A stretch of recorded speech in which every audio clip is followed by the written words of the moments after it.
Information from my study. तो आज हम लोग फंडामेंटल राइट्स के बारे में जानकारी लेंगे और बहुत सारी बातें जानेंगे। तो प्लीज आपको ये चैनल अगर अच्छा लगे तो प्लीज लाइक एंड सब्सक्राइब कीजिएगा। तो सबसे पहले मैं कहना चाहूंगा कि लॉ एंड जस्टिस चैप्टर से हम लोग फंडामेंटल राइट्स पहला टॉपिक उठाते हैं आज। और इसके अगर ये टॉपिक पे आपका बहुत ज्यादा प्यार मिला और साथ मिला तो इसके आगे भी हम लोग फंडामेंटल राइट्स के बाद जो है टॉपिक, उन सारे टॉपिक्स को हम डिस्कस करेंगे। तो चलिए शुरू करते हैं फंडामेंटल राइट्स। तो फंडामेंटल राइट्स है क्या? तो मौलिक अधिकार उन अधिकारों को कहा जाता है जो व्यक्ति के जीवन के लिए मौलिक होने के कारण संविधान द्वारा नागरिकों को प्रदान किए जाते हैं और जिसमें राज्य द्वारा हस्तक्षेप नहीं किया जा सकता है। Fundamental rights can not be interfered by the state. Fundamental right को राज्य द्वारा हस्तक्षेप नहीं किया जा सकता। ये ऐसे अधिकार है जो व्यक्ति के व्यक्तित्व के पूर्ण विकास के लिए आवश्यक है और जिनके बिना मनुष्य अपने पूर्ण विकास नहीं कर सकता है। मतलब इसके बिना आप की स्वतंत्रता ही समाप्त हो जाती है। तो ये फंडामेंटल राइट्स जो है सो सभी मानव को जन्म से ही मिल जाते हैं। तो नेक्स्ट है why fundamental rights are fundamental. ये अधिकार कई कारणों में मौलिक से मौलिक है। कैसे?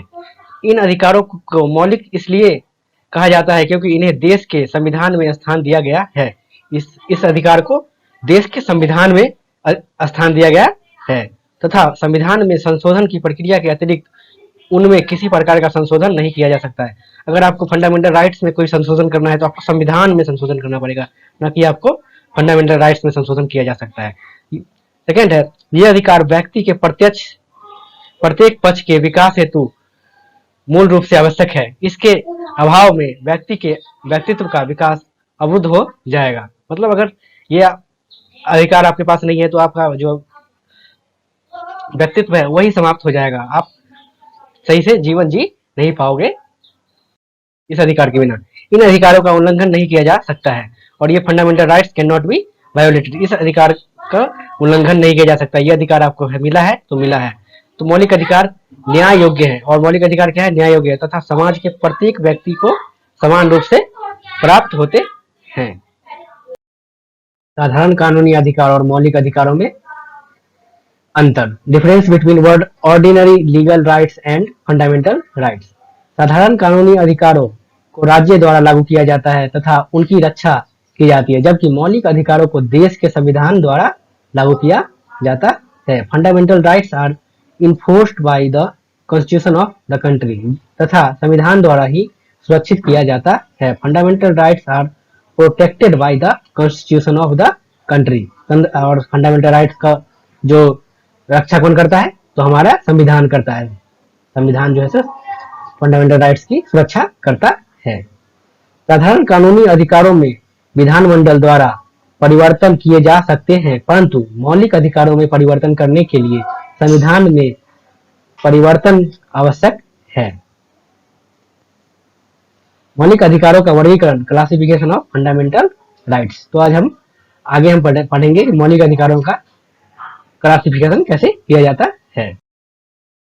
भारतीय संविधान में नागरिकों के मौलिक अधिकारों का वर्णन संविधान के तीसरे भाग में अनुच्छेद 12 से 35 तक तथा 35 तक किया गया है। इन अधिकारों में अनुच्छेद 12, 13, 33, 34 तथा 35 को संबंध अधिकारों के सामान्य रूप से 44वें संविधान संशोधन के पास होने के पूर्व संविधान में दिए गए मौलिक अधिकारों को 7 श्रेणियों में बांटा जाता था, परंतु इस संशोधन के अनुसार संपत्ति के अधिकार को सामान्य कानूनी अधिकार बना दिया गया। मतलब हमारे संविधान में पहले 7 मौलिक अधिकार थे जिसमें संपत्ति का अधिकार भी था, लेकिन 44वें संविधान संशोधन में इसे हटा के इसे कानूनी अधिकार बना दिया गया। तो अब हमारे संविधान में 6 मौलिक अधिकार है और एक जो संपत्ति का अधिकार था वो कानूनी अधिकार हो गया है। अनुच्छेद 12 में परिभाषा दी गई है मौलिक अधिकार की। तो अनुच्छेद 12 में परिभाषा है। अनुच्छेद 13 मूल अधिकारों के असंगत या उनका अल्पीकरण करने वाली विधियां बताता है। समता का अधिकार अनुच्छेद 14 विधि के समक्ष समता, अनुच्छेद 15 धर्म, मूल वंश, जाति, लिंग या जन्म स्थान के आधार पर विभेद का प्रतिषेध करता है। अनुच्छेद 16 लोक नियोजन के विषय में अवसर की समता देता है। और अनुच्छेद 17 अस्पृश्यता का अंत के लिए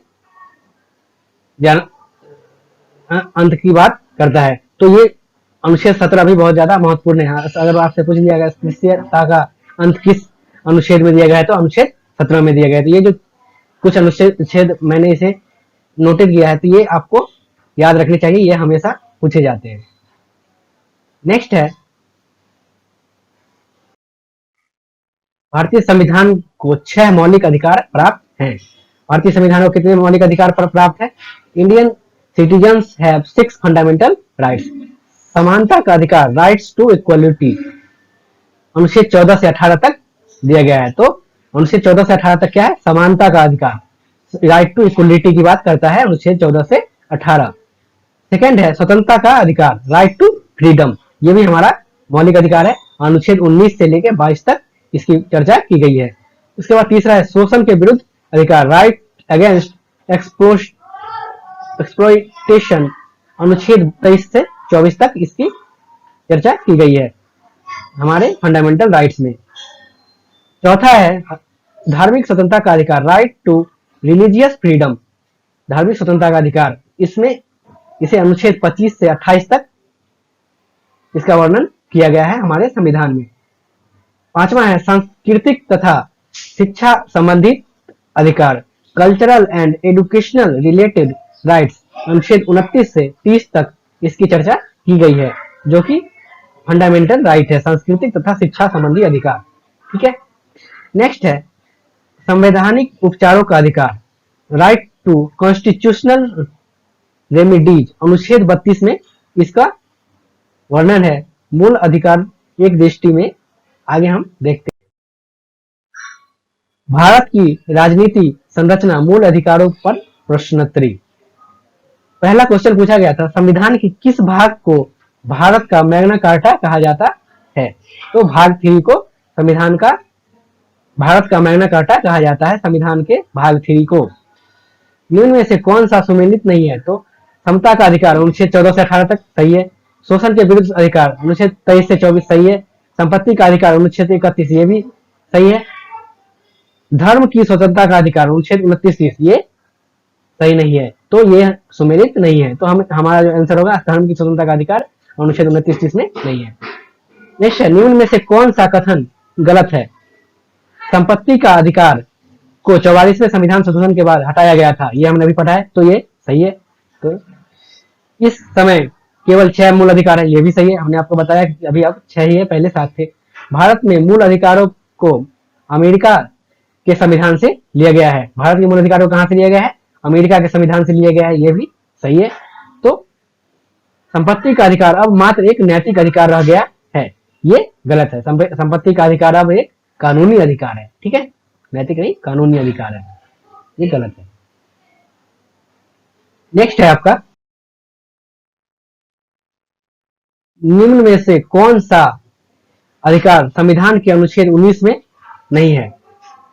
वाक एवं अभिव्यक्ति की स्वतंत्रता, ये है 19 में। संघ बनाने के अधिकार, ये भी है 19 में। कोई भी वृत्ति, व्यापार या कारोबार करने का अधिकार, ये भी 19 में है। उपाधियों का अंत हमारे संविधान के अनुच्छेद 19 में नहीं दिया गया है। पांचवा क्वेश्चन है, अनुच्छेद 18 के अंतर्गत निम्न में से कौन सा सी उपाधि एक भारतीय द्वारा धारित नहीं किया जा सकती है?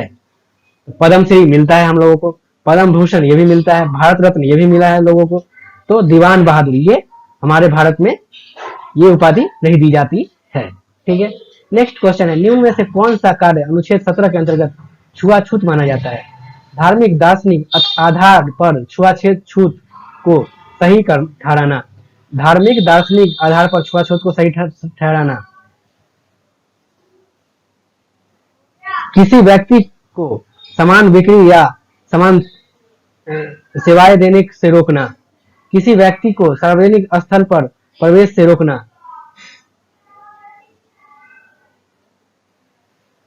तो ये सभी छुआछूत माना जाता है।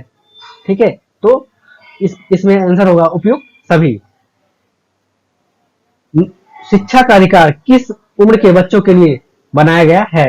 तो ये तो आपको हमेशा पता है, 6 से 14 वर्ष के बच्चों को शिक्षा का अधिकार दिया जाता है। ये हमारे फंडामेंटल राइट्स में भी दिया गया है। नेक्स्ट क्वेश्चन है, निम्न में से कौन सा कथन असत्य है? तो अनुच्छेद 21 का संबंध शिक्षा के अधिकार से है, ये भी सही है। इसमें 6 से 14 वर्ष तक के बच्चे को मुफ्त शिक्षा दी जाती है, शिक्षा के अधिकार में सही है। 6 से 14 वर्ष के बच्चों को शिक्षा दी जाती है, हमने पिछले क्वेश्चन में पढ़ा है। शिक्षा का अधिकार अधिनियम 86वें संविधान संशोधन को पास कर बनाया गया था, ये भी सही है। फिर 86वें संविधान संशोधन में ही बना दिया गया था। तो बी में क्या दिया गया है? शिक्षा का अधिकार अधिनियम को 2008 में संसद ने पास किया था, ये गलत है। 2008 से पहले ही हमारे पास शिक्षा का अधिकार प्राप्त था हमें। 9वां क्वेश्चन है, निम्न में से कौन से मूल अधिकार राष्ट्रीय आपात के दौरान स्वतः समाप्त नहीं होते हैं? तो अनुच्छेद 19-20 ये समाप्त हो जाते हैं, अनुच्छेद 29-30 ये भी समाप्त हो जाते हैं, और अनुच्छेद 25 से 28 तक ये भी समाप्त हो जाते हैं राष्ट्रीय आपातकाल में, जब नेशनल इमरजेंसी आती है तो। लेकिन अनुच्छेद 20-21 जो है वो कभी भी समाप्त नहीं होता है, चाहे राष्ट्रीय आपातकाल ही क्यों ना आ जाए।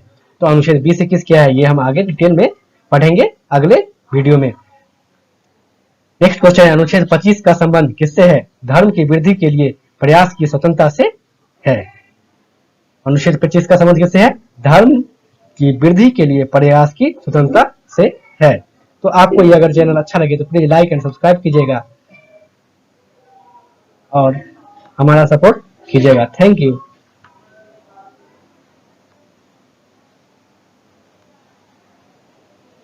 Bye bye.